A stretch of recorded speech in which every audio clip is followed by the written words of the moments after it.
Madame, Monsieur, bonsoir. La semaine dernière aura été chargée et définitivement placée sous le signe du changement. Nouveau gouvernement, une rentrée parlementaire marquée par un discours royal clairement orienté en faveur d'un coup de pouce du secteur privé et surtout bancaire, un boost réel et réaliste au moteur en panne de l'économie nationale, à savoir l'entrepreneuriat. D'ailleurs, il y a également eu restructuration au sein même de la CGEM. Le PLF 2020, il y a eu cela aussi, sur lequel plancheront les élus dès la semaine prochaine. Un PLF qui voudrait donner des signaux pour rétablir la confiance avec les opérateurs et les contribuables. Mais ce soir, il ne s'agit pas de PLF, mais nous mettons l'accent sur la TPE et PME marocaine. Celle-ci, eh bien qu'on le répète souvent, représente tout de même 95% du tissu productif national. Alors, état des lieux et recommandations en compagnie des invités d'éco-débat ce soir. Tout d'abord, pour représenter le patronat, le président de la commission TPE-PME et auto-entrepreneur Zakaria Fahim. Bonsoir et bienvenue. Bonsoir, merci de l'invitation. Et pour représenter la Confédération marocaine des TPE-PME, Abdelal Fergui, son président de cette confédération. Abdelal Fergui, bonsoir et bienvenue à vous aussi. Bonsoir et merci pour l'invitation. Et également avec nous le vice-président du Centre des jeunes dirigeants, Amin Erdouane. Bonsoir. Bonsoir madame et merci pour l'invitation. Bienvenue à vous aussi sur ce plateau d'éco-débat. Alors, ce que je disais, on parle de 95% du tissu économique national. Le secteur privé remplit-il pleinement son rôle pour une croissance inclusive, messieurs? Zakaria Fahim. La question, effectivement, donc, on le revoit. Donc, on a une réalité, c'est l'état de l'art et le fait que nous sommes d'abord, comme vous l'avez dit, à plus de 95% ou 90% de TPME.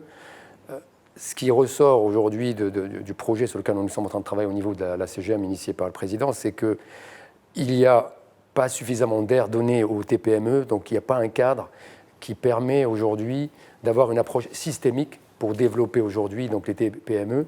Et c'est pour ça que depuis un an, notre commission travaille en appui et avec la participation d'autres acteurs, donc notamment aussi chez GUI, mais d'autres associations de PME comme le MODEM et des acteurs publics sur le Small Business Act, parce que nous sommes convaincus que si on veut aujourd'hui sortir de cette approche qui est un petit peu, une fois on parle du financement, une fois on parle de l'accès au marché, il faut avoir une approche beaucoup plus globale. Et nous pensons qu'avec ce projet porté aujourd'hui par la CGM pour le compte de tous ces acteurs, nous pouvons effectivement ramener une solution qui va certainement nous permettre de gérer la problématique de l'entrepreneuriat depuis l'idée jusqu'au développement, la transmission et l'internationalisation. Et je pense que c'est ça l'un des sujets importants que porte aujourd'hui le patronat et à travers la commission TPME auto-entrepreneurs. Je ferai réagir également Abdelal Fergui sur cette question du rôle justement du secteur privé, moteur de la croissance. On voit que la croissance n'est pas vraiment au rendez-vous en ce qui concerne justement ce secteur-là. Alors, avant de parler solutions, si on devait dresser un état des lieux, pourquoi aujourd'hui le secteur privé ne joue-t-il pleinement pas son rôle? Pourquoi? Parce que on parle de la TPE, on parle de la PME. Tout d'abord, la TPE, c'est plus de 95%. La PME, maintenant, suite aux statistiques officielles, c'est juste 28 000 PME au Maroc. Donc, les TPE, c'est le tissu économique du Maroc. Et la TPE, depuis des décennies, il a été délaissé. Donc, on n'en parle pas. Il n'y a pas de programmes adaptés aux TPE. Tous les programmes, jusqu'à maintenant, sont adaptés aux PME. Si on voit les programmes de Maroc PME, les banques, les crédits, même les opérateurs télécoms, ils ont des programmes adaptés aux PME. Ils n'ont pas adapté aux TPE. Donc là, il y a un vrai problème au niveau du tissu économique du Maroc. Il faut définir clairement qu'est-ce que c'est que la TPE. Donc chaque organisme l'a défini suivant ses critères. Donc on n'a pas une définition claire. La PME, donc depuis 2012... Est-ce qu'il ne s'agit pas de capital, de nombre de personnes employées? C'est comme cela, normalement, que nous définissons, enfin, qu'est définie une entreprise. Dernièrement, nous avons organisé avec le chef de gouvernement une rencontre sur la TPE et on a sorti avec des recommandations sur à ce que la TPE soit clairement définie et il faut, c'est l'urgence, d'avoir une charte de la TPE. La PME, il a sa charte depuis 2002. Nous allons revenir à ces recommandations, mais pour un état des lieux, aujourd'hui, vous pensez que, selon vous, eh bien, ces TPE ne bénéficient pas des mêmes avantages que la PME. C'est cela, pour résumer. En résumé, et Très en bien. plus de ça, lorsqu'on parle de croissance, on parle de l'entreprise. Donc, les partis politiques et les pouvoirs ne s'intéressent pas, depuis 2015, donc on a approché les partis politiques, ils ne s'intéressent pas à l'entreprise, et surtout à la TPE. À la toute petite entreprise. Voilà. Très bien. Alors, dans l'informel, parce que juste pour compléter, parce qu'un des enjeux aujourd'hui, c'est que très souvent, nous avons malheureusement beaucoup de TPE qui sont un pied dans le formel et un autre pied dans l'informel. Et ça aussi, ça rend la lecture et la lisibilité de comment déjà les appréhender. Et c'est pour ça qu'on a besoin effectivement des organisations patronales de travailler ensemble pour aller effectivement déjà les identifier et leur démontrer qu'il peut se passer des choses meilleures pour pouvoir rentrer dans le formel. Parce que là, il y a aussi un sujet, quand vous dites pourquoi ça ne marche pas, il y a un vrai sujet de défiance. Beaucoup de TPE ont démarré quasiment tout seuls, sans l'appui des banques, sans l'appui des organisations. Donc aujourd'hui, on leur demande de la transparence, mais ils vous disent quelle est la contrepartie. Donc je pense qu'il y a un vrai sujet de pédagogie que nous devons emmener ensemble pour expliquer que la transparence, ce n'est pas uniquement des coûts, qu'il y a beaucoup d'avantages dans lesquels ils ne profitent pas, et ça a été rappelé. Donc il va falloir effectivement qu'on soit, je dirais, qu'on descende un petit peu en dessous des nuages, parce qu'effectivement, si on prend la définition large de la TPME, on est à 99,5%, et quand on regarde à moins de 10 millions, même à moins de 1 million, on est déjà à 80. Donc le gros du gros de nos entreprises sont effectivement des très petites entreprises. Très petites entreprises. Il va falloir effectivement regarder de plus près. Et si on regardait de plus près du prisme justement d'un jeune entrepreneur, Amine Erdouane, vous représentez le Centre des jeunes dirigeants. Selon vous, qu'est-ce qui cloche ? Alors, qu'est-ce qui cloche ? Moi, je dirais un petit peu notre façon de voir l'entrepreneuriat. C'est beaucoup plus une façon d'être que dans la société.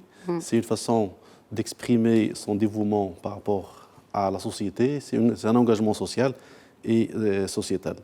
Pour ce qui ne marche pas, pour les TPE, on s'est bien dit par les deux amis, la TPE, c'est quasiment l'épine dorsale de toute l'économie marocaine, quoique elle est vue par les rapports publics, plutôt les pouvoirs publics, comme étant des petits contributeurs au budget de l'État, parce qu'on voit qu'il y a cette, je dirais, cette logique de contribution budgétaire, et là, il y a un déphasage entre la façon de voir des pouvoirs publics et de son dirigeant et des entrepreneurs. L'État voit que je dirais le tissu économique a besoin de plus de transparence, a besoin de plus de contributions fiscales, alors que l'entrepreneur, il a besoin juste, on dit souvent qu'il a besoin d'air beaucoup plus que d'aide. Donc il a besoin d'être libre. Et la liberté, c'est l'âme du commerce. Donc, il a besoin d'être libre. Il a besoin d'éviter beaucoup d'entraves, d'autorisations. Il a besoin d'être accompagné non seulement au niveau financier, mais aussi au niveau managérial, au niveau de la formation, au niveau du recrutement, parce qu'au CJD, on développe une culture d'entreprise qui fait attirer les bons profils. Il faut travailler l'entreprise de l'interne pour être attractif pour les bons profils au Maroc. Donc, je dirais que le prisme par lequel on voit l'entrepreneur au CJD, c'est un Superman. Je vais vous expliquer pourquoi. Parce qu'il est là pour répondre à tous les besoins. Il emploie, il doit verser des salaires, il doit verser des cotisations sociales, il doit verser des impôts, il doit, je dirais... Comme tout entrepreneur, ce n'est pas propre au Maroc. Oui, mais bon, pour un jeune, il faut qu'il y ait un petit peu d'encouragement de part de tous les intervenants. Il ne faut pas qu'il soit délaissé tout seul, mais justement, encore faut-il que je dirais, cette intervention des autres partenaires le laisse un petit peu libre dans la prise de ces décisions. Et d'ailleurs, l'essentiel du discours royal à l'occasion de la rentrée parlementaire d'automne était axé justement sur cette question d'aide, de soutien à l'auto-entrepreneur, à l'entrepreneur, pour justement créer de l'emploi, créer de la richesse. Vous avez évoqué, Zakaria Fahim, tout à l'heure, cette question de défiance et surtout cette question de transparence. Et puisque j'ai parlé et j'ai évoqué le discours du souverain, donc daté du 11 octobre, je voudrais le citer. Il a dit que le gouvernement doit veiller à l'exécution efficace des décisions en mettant en place les ressources adéquates, plus particulièrement les données statistiques, les mécanismes d'inspection et de contrôle. Il doit aussi veiller à ce que les différents intervenants œuvrent dans un esprit de transparence, de collaboration et d'harmonie. Fin de citation.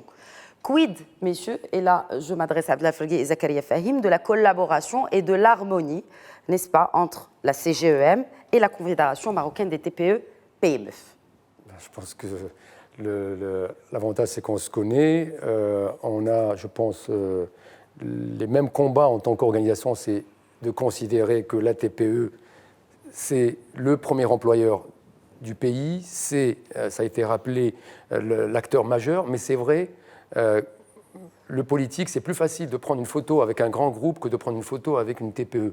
Alors qu'on oublie que ce n'est pas l'individu en tant que tel, c'est 99%. Quand vous dites le politique, vous parlez des partis politiques? Nos décideurs, je parle, on va dire, si on parle aujourd'hui qui dirige un pays, sur un plan du gouvernement, c'est plus facile d'aller accompagner ou d'aller voir des grands groupes que d'aller voir la TPE.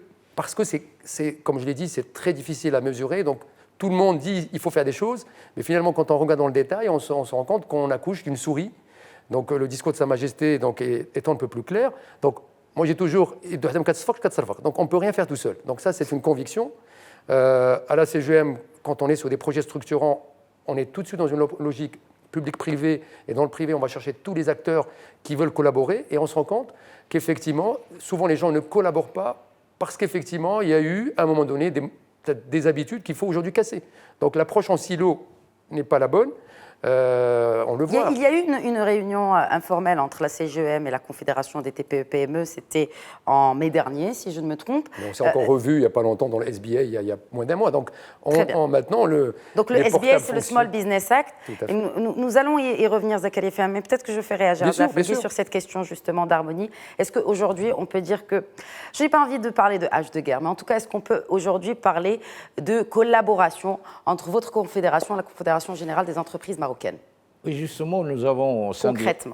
Concrètement, au sein de la Confédération marocaine des TPE, nous avons pris l'initiative, on s'est rapprochés comme des partis politiques et de la Confédération des entreprises du Maroc, la CGM. Nous, on était les fils de la CGM, donc on était au sein de la CGM en 1998, suite au discours du feu Hassan II, en s'adressant à la CGM dans le temps. Nous étions des jeunes entrepreneurs, la Fédération des jeunes entrepreneurs du Maroc. Il a adressé un discours au patronat en leur disant qu'il faut s'ouvrir sur les PME. Donc, le temps, il y avait des contacts avec la CGM.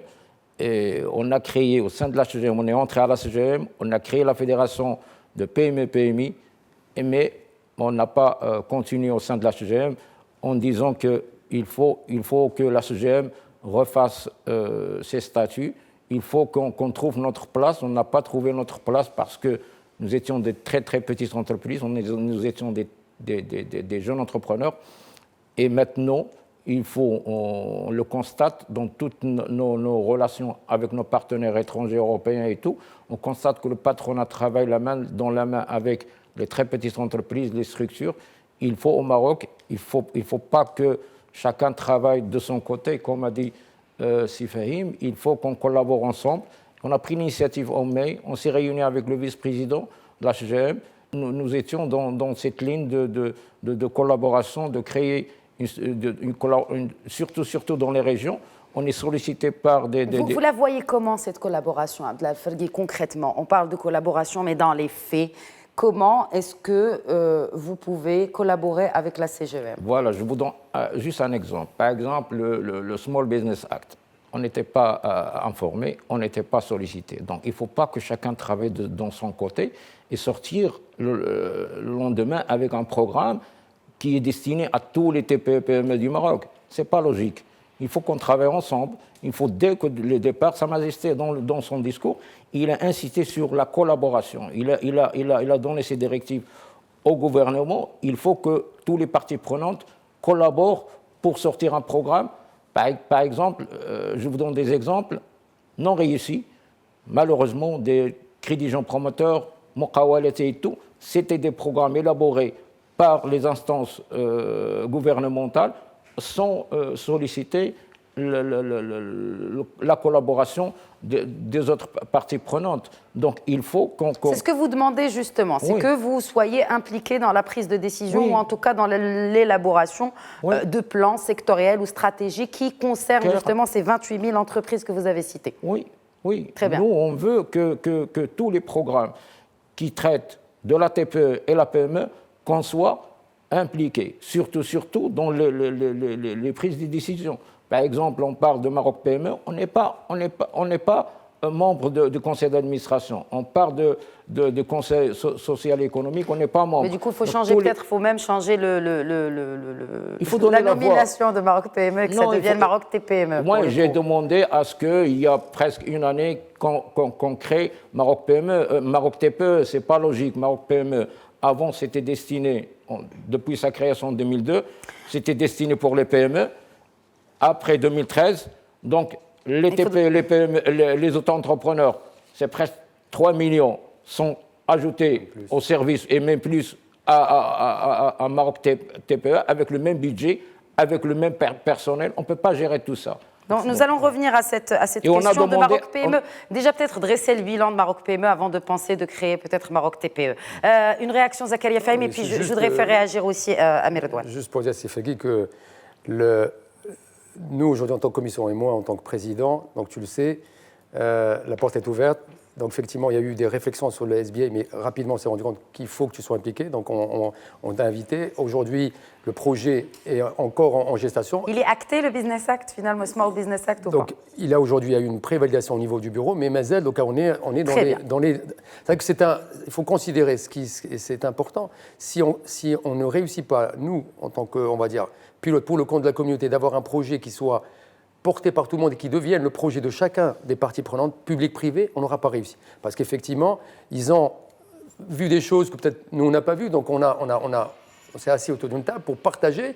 Donc, l'idée aujourd'hui, c'est d'arriver. C'est qui le client final? C'est pas lui, c'est pas moi. C'est ceux qui ne sont pas autour de cette table, qui peut-être même pas le français, qu'il faut peut-être traduire. Que vous représentez finalement, et que nous messieurs. représentons. C'est pour ça que je vous dis aujourd'hui, pour qu'ils comprennent ce que nous sommes en train de dire, peut-être qu'il faut un traducteur, parce que l'émission, elle passe en français. Mais il faut qu'on assume et dire aujourd'hui, effectivement, il y a du travail à faire. Et en tant que commission, et moi, en tant que Zakaria Fahim, je lui dis, là, on est dans cette logique, parce que on n'a pas d'autre choix que de réussir, parce qu'on le voit, même avec un taux de croissance, le SBA veut un taux de croissance à 6%, il va falloir qu'on accompagne les gens à créer des entreprises. Donc il ne faut pas que toujours ce qu'on a fait, c'est les mauvais élèves qui vont créer des entreprises parce qu'ils n'ont pas le réseau pour rentrer salariés, et c'est les autres qui vont créer des entreprises. Ce n'est pas normal. Et après, on se rend compte que ces gens-là ne réussissent pas. Il faut que ce soit les meilleurs qui puissent aller tester l'entreprise. Si ça ne marche pas, ils puissent rebondir. Et ce n'est pas ceux qui n'ont pas de réseau, qui sont, entre guillemets, acculés à créer des entreprises. Et là, on a beaucoup de pertes. Donc, nous devons prendre des choses différemment. Et bien sûr, je dirais la collaboration est pour moi un sujet qui est dépassé, puisqu'on a déjà ouvert et on est en train de travailler. Donc. Très bien. Amir Douane, CJD et collaboration, et votre rapport finalement à cette réflexion autour de la TPE-PME marocaine? Je rappelle juste que Zakaria Fahim est notre vice-président, donc il est passé du CJD au CGM, et maintenant il fait un bon travail par rapport aux petites et moyennes entreprises. Pour le CJD, la petite et moyenne entreprise constitue, je dirais, la cible de toute action pour émanciper davantage le dirigeant, pour le mettre à jour par rapport à son contexte national et international, mais aussi le CJD cherche à être une force de proposition à côté des organismes qui traitent de la question de la TPE, PME, pour travailler ensemble. Et nous, on est ouvert à toute collaboration, on est ouvert à toute proposition, pour travailler ensemble à ce que cet organe qui rassemble... Combien de membres compte le CJD aujourd'hui? Alors, le CJD, actuellement, il y a une centaine au Maroc. Donc, représentant toutes les régions? On est sur 7 villes au Maroc. On est à Tanger, à Fès, à Casablanca, à Rabat, Marrakech et Agadir. Et je disais Dakhla aussi. Dakhla, c'est une petite section, mais ça va démarrer. Alors, ce qui je dirais, spécifie le CJD par rapport aux deux organismes, c'est que nous, on est des dirigeants et nous concentrons beaucoup plus sur la formation, sur l'accompagnement des porteurs de projets, mais aussi des dirigeants d'entreprises qui démarrent leur activité. Et nous, on est vraiment ouverts à toute proposition pour asseoir des décisions, des propositions à mettre en œuvre pour accompagner les porteurs de projets. Puisque vous parlez de cette question d'accompagnement des porteurs de projets, mais également des entrepreneurs qui ont besoin de soutien, pour peu qu'ils n'aient pas eu la formation nécessaire de management ou autre pour justement tenir un business pérenne en l'occurrence.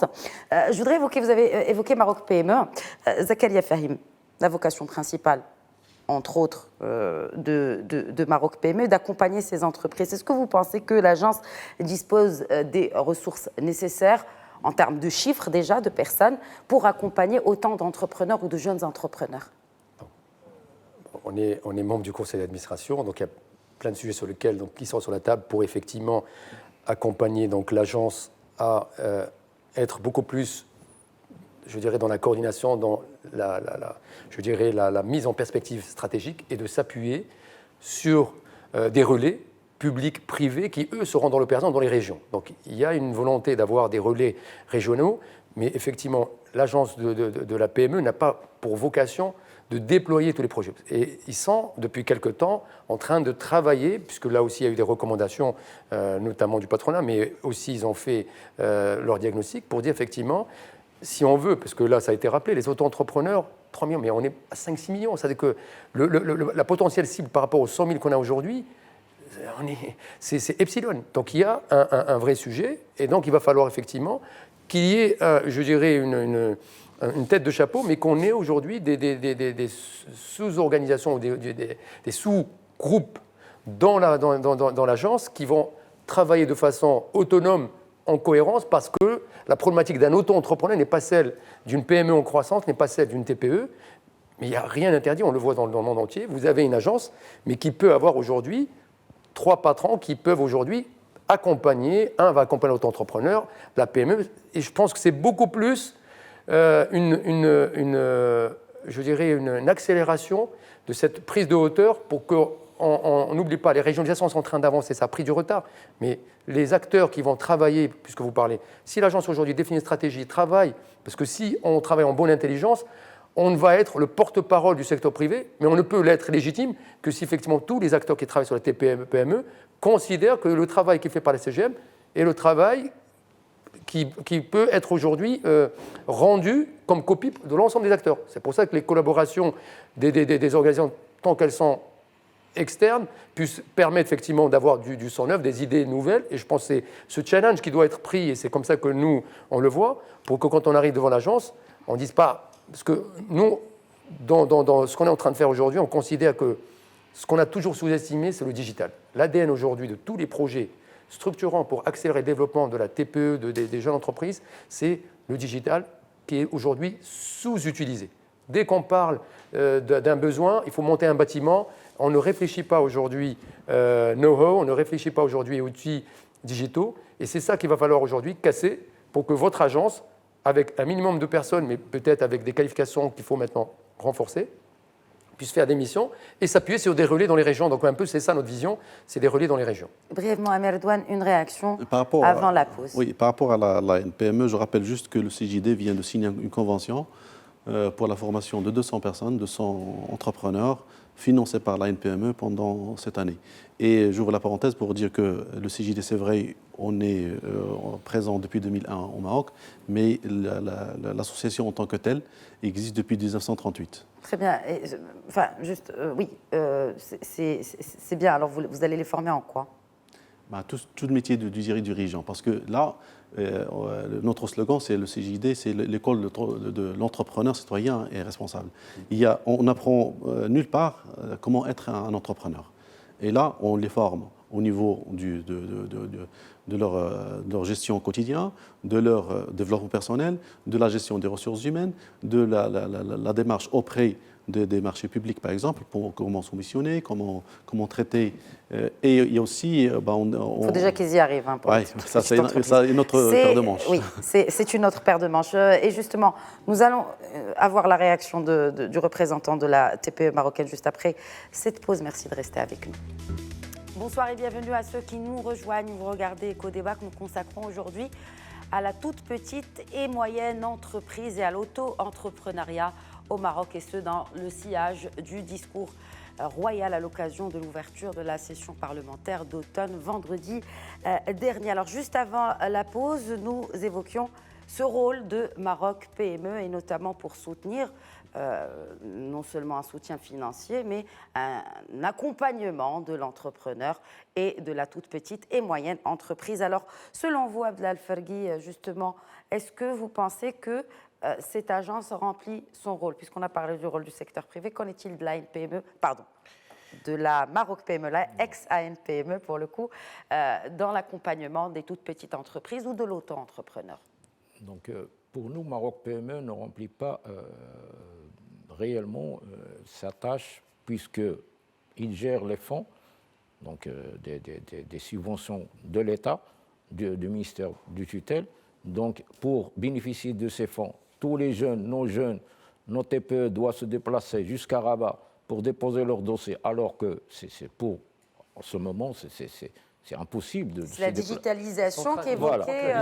Donc, on est en train d'attester. Mais en cours, ça pour l'auto-entrepreneur, par exemple, qui est déjà en cours. Ça a pris beaucoup de temps. On est d'accord, il faut accélérer. Ça prend beaucoup de temps. Nous, depuis 2011, on insiste à ce qu'il y ait des antennes de Maroc PME dans les régions. Pourquoi la CCG et ses antennes, FENIA et ses antennes, même la Bird maintenant, il crée les antennes, et Maroc PME, le ministère de tutelle, ne crée pas des antennes, ne s'approche pas des TPE, alors c'est impossible. En plus de ça, pour accompagner des TPE-PME, il ne suffit pas de les former, il faut les informer. L'accès à l'information, c'est primordial pour les TPE. Nous, on organise des sessions d'information, donc on invite par exemple FENIA, on invite la CCG, on invite pas mal d'organismes qui rendent des services destinés aux TPE. Nos TPE ne savent pas qu'ils peuvent avoir accès à ces financements-là. Donc il faut informer d'abord, en plus former, les accompagner. Donc pour nous, la collaboration peut jouer dans les trois organismes, la CGM, la CGD et nous. Nous avons des antennes dans toutes les régions. Nous, au sein de la Confédération, on est présents dans toutes les régions, presque dans diverses villes, de Ouarzazate, de Zagora jusqu'à partout au Maroc. Quand vous dites présent, est-ce que vous menez des actions dans ces régions?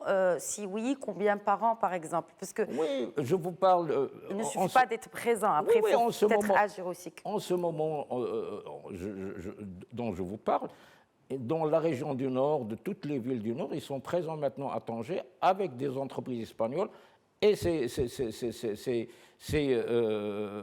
accompagné, ce sont nos présidents, nos délégués régionaux qui accompagnent ces TPE et PME en relation avec des entreprises espagnoles. Donc le 16 et le 17 octobre. Donc il y a pas mal de rencontres à Marrakech et partout, dans toutes les régions, à Ouarzazate et partout. Donc à Zagora, pardon. Donc il faut qu'on ait les moyens d'accompagner ces TPE. Il faut aller vers la TPE, ne pas attendre que la TPE vienne à Rabat finalement. Voilà. Très bien. Alors, messieurs, vous avez parlé donc de subventions. Je voudrais juste rappeler que la Banque mondiale, par exemple, avait approuvé en février dernier une enveloppe de 600 millions de dirhams sur quelques années dans le cadre d'un nouveau partenariat avec le Maroc qui, justement, devrait permettre de guider un programme d'assistance financière par rapport au cours des 6 prochaines années par rapport à ces toutes petites et moyennes entreprises. Alors justement, puisqu'on parle d'aide financière, un point c'était le point d'orgue d'ailleurs du discours de cette ouverture de session parlementaire, à savoir le rôle des banques dans l'entrepreneuriat et justement pour donner un coup de pouce à ces entreprises marocaines, quelle que soit leur taille, toute petite ou moyenne entreprise. Encore une fois, je voudrais revenir au discours de Sa Majesté le Roi Mohamed VI. Je cite, « Le Maroc, Dieu soit loué, dispose d'un secteur bancaire alliant robustesse, dynamisme et professionnalisme, autant d'atouts qui lui permettent de soutenir la résilience et le développement de l'économie nationale. » Et d'ajouter, « Pourtant, certaines catégories de la population qu'il considèrent comme un organisme ne recherchant qu'un profit immédiat et sans risque en ont une perception négative. Cette représentation est justifiée par des faits tels que le difficile accès des jeunes entrepreneurs au crédit, le faible accompagnement des diplômés et des petites et moyennes entreprises lors de leur création. » Finalement, fin de citation, pardon. Finalement, messieurs, les banques ne remplissent-elles pas leur rôle de financement de l'économie ou tout simplement ne prennent-elles pas assez de risques? Les banques tout à l'heure, on a parlé de la TPE qui représente plus de 95% de l'économie marocaine. Mais malheureusement, elle est hors circuit financier. Donc les banques ne financent pas les TPE. Tous les types d'entreprises. La micro-entreprise, il a son financement. La PME, il a les moyens de financement. La grande entreprise. Mais la TPE, si nos jeunes, les TPE, s'ils passent à la banque, demander des crédits, ils demandent des garanties. Les banques demandent des garanties réelles pour les TPE. Or, une TPE, comment il peut avoir des garanties alors qu'il vient de démarrer 1 année, 2 années, 3 années? Donc c'est la peur du risque, finalement, selon vous. La peur de risque, et même plus que cela. Nous, on constate que dans des pays voisins, leur taux d'intérêt ne dépasse pas le 1,5 ou 2%. Nos banques, ils ont des intérêts. Vous parlez Bon, en Europe, c'est vrai, mais je suis d'accord avec vous. Vous parlez du taux directeur, pas le taux d'intérêt appliqué par les banques. Le taux directeur de la Banque centrale. Le taux appliqué au TPE, effectivement, aujourd'hui, ça dit qu'une TPE, quand elle veut financer un investissement, très souvent, elle a quasiment un taux de découvert, c'est ce que ça s'appelle le taux le plus élevé, comme si elle finançait de l'exploitation. Donc il y a effectivement... Pour couvrir les risques. Pourquoi aujourd'hui, on est en train de travailler à notre niveau pour accélérer aujourd'hui le scoring aujourd'hui de la TPE, donc de la PME. C'est vrai que tout le monde s'accorde que les crédits aujourd'hui accordés à la création, il faut aujourd'hui des fonds dédiés. Pourquoi? Parce qu'il ne faut pas oublier que les banques, quand elles prêtent votre épargne, la mienne. C'est notre argent qu'elles prêtent. Donc elles doivent l'utiliser aussi en bon père de famille parce qu'il faut le récupérer. Donc, ce qui est d'où la robustesse finalement du système bancaire puisqu'il ne prend pas de risque. L'universalité dans le monde, c'est que la création n'est jamais financée par les banques en direct. Ils ont des lignes, ils ont des financements adaptés ou ils ont des filiales qui prennent des risques. Donc ça, il faut, une fois qu'on a compris le b.a.-ba, pour dire que la création, on va pousser les banques à avoir ce type de fonds pour le dire, ça c'est votre contribution. Vous gagnez de l'argent, on va vous inciter à faire. Nous, on pense aujourd'hui qu'à côté de ces crédits qui doivent être bonifiés, parce que vous avez beaucoup de crédits, on a parlé de la Bird, on a parlé de Banque mondiale, ces crédits qui sont aujourd'hui subventionnés ou appuyés par les organisations internationales ne doivent pas être à des taux du marché. Ils doivent être sur des taux bonifiés et c'est là où on revient sur des taux faibles, quasiment nul, pas, plus. Pour ne pas dire... On est en train de lancer aujourd'hui le crédit, notamment au microcrédit jusqu'à 100 000. On peut dire que c'est de la TPE, parce que 100 000 dirhams, on peut être dans déjà la belle TPE. Nous, par exemple, on considère qu'il faut arrêter de donner de l'argent sans accompagnement. Nous estimons qu'aujourd'hui, ne pas avoir une assistance à maîtrise d'ouvrage à quelqu'un qui n'a jamais eu de crédit à 100 000 dirhams, c'est ce qui a causé la perte aujourd'hui de Mokhawati. Mais c'est ce que fait la CCG, c'est ce que fait Finéa, c'est ce que fait également censé faire Maroc PME. La garantie aujourd'hui est un pied. Il nous faut le deuxième pied. Nous, on a recommandé qu'il y ait un accompagnement, soit par les comptables agréés, soit par les experts comptables, pour que la prise de main, qu'ils comprennent que l'argent, le chiffre d'affaires n'est pas le bénéfice, qu'il y a les fondamentaux aujourd'hui de la gestion aujourd'hui d'une petite affaire, et derrière, leur démontrer que si vous positionnez ce qu'il faut, ça vous permet d'avoir un bilan meilleur bancable, et vous pourrez, quand vous aurez un crédit peut-être non subventionné, avoir aussi un intérêt qui soit le moins élevé, sans donner aussi les garanties ou les cautions. Parce que ce qui fait peur à beaucoup de chefs d'entreprise, c'est qu'il faut être très fou pour créer une entreprise. Si en plus, le seul bien que vous avez, on vous dit, vous le mettez en gage, ben, beaucoup n'hésitent pas parce qu'il y a la famille, il y a la responsabilité. Absolument. Donc, nous, on a vécu aujourd'hui des cas d'un ami entrepreneur. C'est terrible quand vous êtes un entrepreneur, vous n'avez votre assurance et votre santé. Parce que c'est très compliqué d'aller développer, parce qu'on n'a pas les obligations. Par exemple, là où on peut travailler ensemble, nous, on estime qu'il va falloir obliger les TPE à avoir des assurances santé, des assurances vie, des assurances décès pour protéger leur famille. Parce que quand un entrepreneur décède, il y a un vrai sujet. Mais Attendez, le problème- je voudrais juste faire réagir Sifergui, après je reviens à vous. Amine Erdouane, pourquoi une perception négative justement des banques de la part des entrepreneurs? Tout simplement, c'est clair que les banques font des bénéfices, je dirais, énormes. Et ça, c'est affiché à la fin de chaque année. Je rappelle juste que les banques, ils ont fait en 2018 quelque chose que les 9 grandes banques ont un bénéfice de 14 milliards de dirhams, contre 9 il y a 10 ans. Donc ça veut dire qu'ils accumulent beaucoup plus de richesses. Ils rémunèrent beaucoup plus le capital, parce que la rentabilité des capitaux propres chez eux, c'est environ les 11%. Donc ça, c'est une réalité, mais aussi la perception. Moi, j'ai un contrat sous les yeux, que je peux vous montrer d'ailleurs, un contrat de prêt pour le financement de la finition d'un projet. Alors Il est déjà existant. Il est déjà existant, sauf que les fonds propres et ce qu'on appelle le love money, c'est l'argent de la famille, n'a pas pu se faire. Donc, ils ont contacté la banque, ils ont fait jouer la concurrence entre différentes banques. Et là, pour la dernière version du contrat, c'est quasiment impossible. C'est un nantissement de tout, de fonds de commerce, du matériel, c'est une hypothèque des murs, c'est une caution solidaire, c'est des signatures je dirais, de beaucoup de cautions. Donc ça rend un petit peu, la perception, c'est proche de la réalité, moi je dis. Est-ce que le climat d'attentisme qui règne ne détériore pas justement la situation de trésorerie de ces entreprises et pour le coup, parce que les banques veulent plus Le climat d'attentisme, ça signifie tout simplement un manque de visibilité. Le manque de visibilité par rapport on ne peut pas se projeter sur 2-3 ans. Hein. Mais si la banque demande des garanties, parce qu'il y a des créances en souffrance qui sont en nette hausse depuis quelques années maintenant. Je reviens au discours de Sa Majesté lors de l'ouverture de cette session parlementaire. Il parle d'entreprise citoyenne. Il a demandé à ce que les banques fassent preuve d'esprit de citoyenneté, mais de responsabilité sociale et sociétale. Donc, c'est vrai qu'une entreprise, il est faite pour gagner de l'argent, ça c'est clair. Mais encore faut-il que son entourage, sa société, son engagement sociétal soit là. Donc, moi, Alors, vois... quand vous dites responsabilité sociétale, est-ce que c'est par rapport à quelques pratiques douteuses que pourraient avoir peut-être quelques entreprises marocaines pour payer peut-être moins le fisc, pour faire moins de dépôts dans les banques et garder le cash pour payer, encore une fois, moins de taxes? Est-ce que vous faites allusion à cela?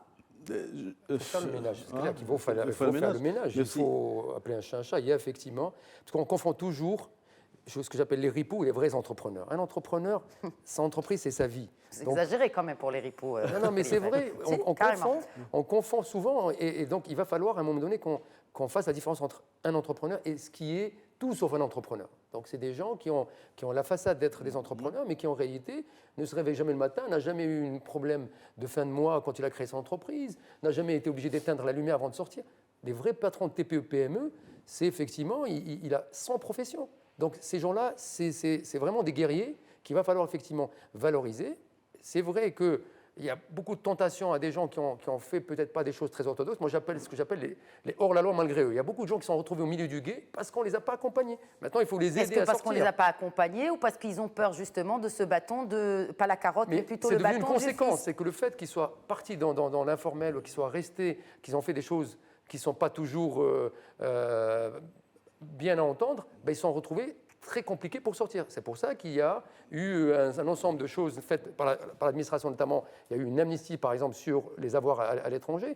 Maintenant, nous, on ne demande pas une amnistie, mais on demande qu'il y ait un cadre qui différencie les gens qui veulent travailler pour qu'on puisse permettre effectivement un avantage, entre guillemets, concurrentiel pour les gens sérieux. Parce que là, on donne le même, je dirais, le même niveau de légitimité à tout le monde parce que vous êtes une TPE et on ne fait pas la part, donc il va falloir qu'on... On met tout le monde dans le même panier, finalement. Voilà, on met tout le monde, c'est ça, c'est un vrai risque, ça. Abdallah Felgui, une réaction. Donc, pour les banques, on dit que les banques ne prennent pas des risques. Mais plus que ça, ils ne prennent pas des risques, mais lorsque ils sont impliqués dans des programmes, ce n'est pas une implication positive. C'est pourquoi Sa Majesté il a exhorté les banques à ce qu'ils s'impliquent positivement. C'est-à-dire, quand vous dites que ce n'est pas une implication positive? On peut prendre, par exemple, les crédits gens promoteurs, les crédits Muqawalati. Nous, le crédit gens promoteur, c'est un projet qui est très, très, très bien fait, mais lorsque l'application sur le terrain,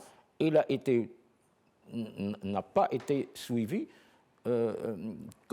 positivement, il n'a pas été appliqué positivement.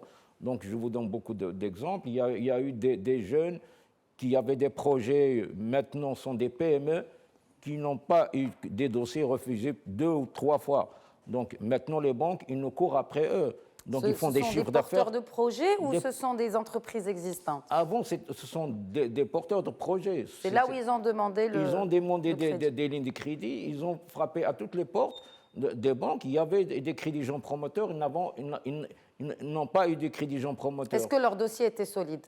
Maintenant, ce sont des PME, ce sont des chiffres d'affaires de plus de des millions de dirhams. Donc finalement, on n'étudie même pas. Moi, je voulais revenir à cette question qui vous a fait sourire. Est-ce qu'on étudie ces dossiers? Est-ce que la banque peut jouer le rôle d'un fonds d'investissement, entre guillemets, je mets bien sûr fonds d'investissement entre guillemets? Est-ce qu'ils ont les ressources, encore une fois, humaines, nécessaires pour traiter chaque dossier et lui donner le temps nécessaire pour voir s'il est solide ou pas?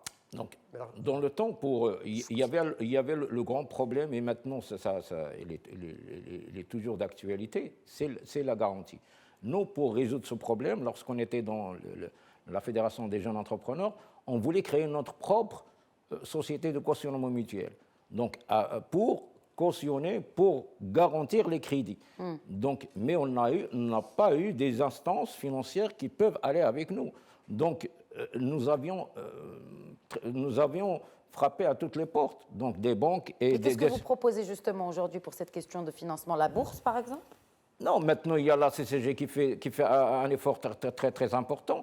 Donc on n'a pas besoin de créer une société de cautionnement pour garantir les crédits. Les crédits sont garantis maintenant à 70%. Les lignes de crédit, voilà. Donc les lignes de crédit, les demandes de crédit moins d'1 million de dirhams sont automatiquement agréées par la CCG au niveau des sièges des banques. Donc les banques doivent faire un effort au niveau de 30%.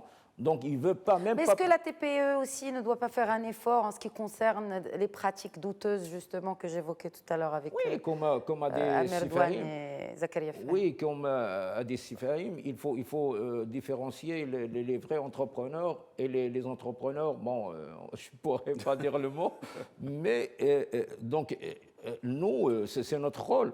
C'est notre rôle dans les régions, c'est notre rôle comme fait par exemple maintenant au niveau de la HGM. Donc, ils classifient les entreprises. On peut, nous aussi, classifier les TPE dans les régions, avoir l'expérience de l'HGM et avoir des commissions régionaux, dont avec l'HGM, avec le CGD, d'autres partenaires, et dénoncer les entreprises et les pratiques douteuses. Donc, comme ça, on peut, par exemple, donner plus de possibilités, plus d'avantages aux PME, aux TPE qui travaillent et qui ont besoin de financement, qui ont besoin d'accompagnement. Ça pour compléter, parce que c'est pour ça que je disais tout à l'heure, on a toujours une approche un peu en silo. Le financement, vous savez que les banques, on peut dire, elles sont responsables. Mais si aujourd'hui, vous donnez de l'argent à une banque et que vous n'avez pas un accompagnement, ce qu'on appelle sur le marché, vous n'avez pas un accompagnement pour renforcer les ressources et en parallèle, ces trois de façon... C'est pas le rôle de la banque. Non, mais ce que je vous dis, c'est pour ça qu'il faut faire des écosystèmes. Parce que si cela, je vous prête de l'argent, mais que derrière, l'entrepreneur reste dans son coin, il ne va pas dans une association comme les nôtres, où il n'est pas accompagné, comme je disais tout à l'heure, par un expert comptable qui aura pour mission, et c'est pour ça que nous, on exige aujourd'hui, on a demandé qu'il ne peut plus avoir de l'argent subventionné sans accompagnement, une assistance à maîtrise d'ouvrage. C'est cela. Donc, et à ce moment-là, vous allez voir, parce que quand vous donnez un accès au marché, quand vous donnez un accompagnement, et derrière vous avez un financement, les études de l'Union européenne, de l'OCDE, pardon, démontrent que le taux de chute est divisé par 10.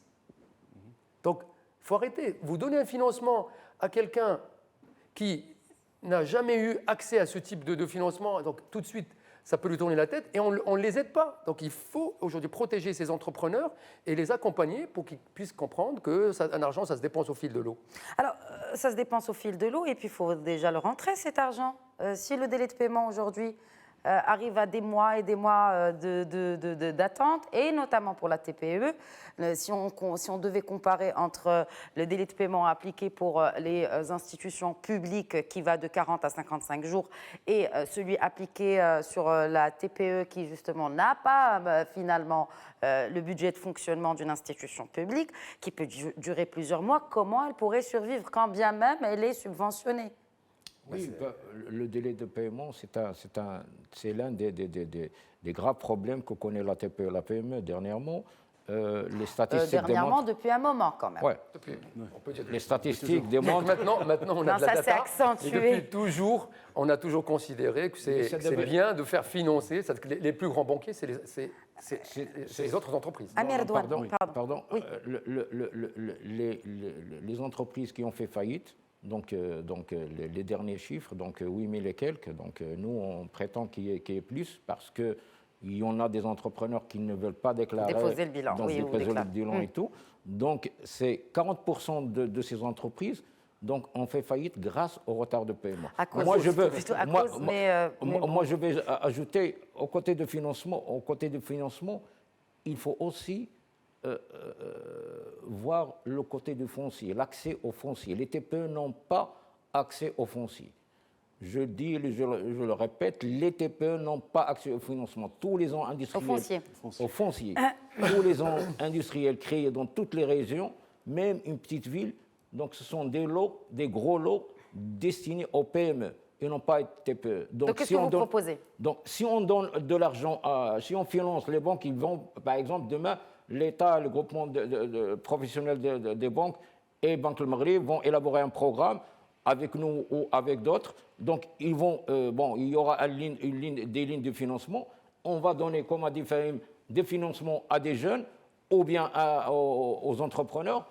Et en parallèle, ils vont trouver des difficultés à accéder aux locaux professionnels ou bien aux lots de terrain adaptés. Donc le foncier, un coup de main sur le foncier plus que le financement. Les régions, c'est un problème aussi des régions. Il faut que dans les régions, dans les séries, qu'il y ait des commissions au niveau des wilayas et tout, qui traitent les demandes des...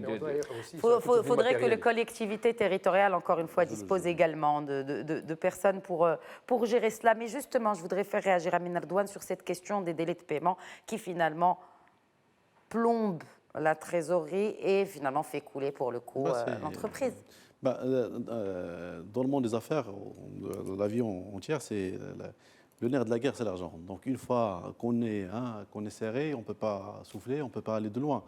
Et cette problématique, c'est vrai que les dernières statistiques font apparaître que l'État paye plus vite que le public. Ça veut dire que plutôt que le privé, ça veut dire que les entreprises, entre elles, ils rallongent un petit peu le... Donc, privé, absolument. Privé, elles rallongent le délai de paiement.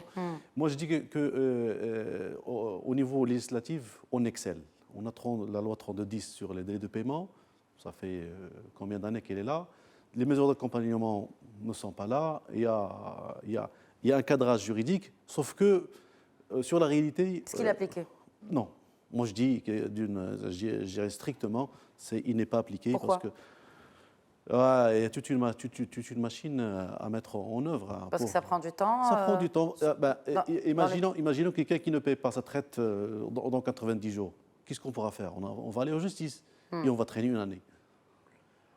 Avant de récupérer son argent. Donc, finalement, peut-être qu'il serait trop tard même. Il serait trop tard, l'entreprise serait Qu'est-ce que vous proposez-vous au sein du CJD, justement sur cette question de délai de paiement? La première des choses, c'est mettre en œuvre la loi 3210 et que la justice suit. C'est le décret d'application qui n'est pas... Le décret d'application, mais aussi, il faut que la justice suit assez rapidement.